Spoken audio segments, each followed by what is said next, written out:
तर एका वाघिणीला यशस्वीरित्या नैसर्गिक अधिवासात सोडलं गेलंय। ताडोबातून सह्याद्रीत गेलेली वाघीण यशस्वीरित्या आता नैसर्गिक जंगलात मुक्त झाली आहे। STR-T04 वाघीण एन्क्लोजर मधून बाहेर पडल्याची ही दृश्य सातारा, सांगली आणि कोल्हापूर जिल्ह्यामध्ये असलेल्या सह्याद्री व्याघ्र प्रकल्पामध्ये व्याघ्र संख्या वाढवण्यासाठी आज एक महत्त्वपूर्ण आणि ऐतिहासिक असा टप्पा साध्य करण्यात आलाय। पूर्वी नियंत्रित पिंजरा मध्ये ठेवण्यात आलेली ही वाघीण STR-T04 आज चांदोली राष्ट्रीय उद्यानातील नैसर्गिक जंगल क्षेत्रात यशस्वीरित्या मुक्त करण्यासाठी जे दरवाजे उघडे करण्यात आले होते।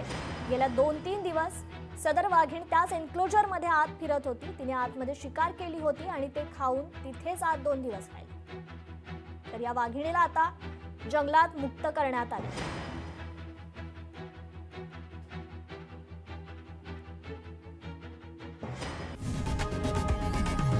लोकशाही मराठी ऐका, पहा, जागरूक रहा।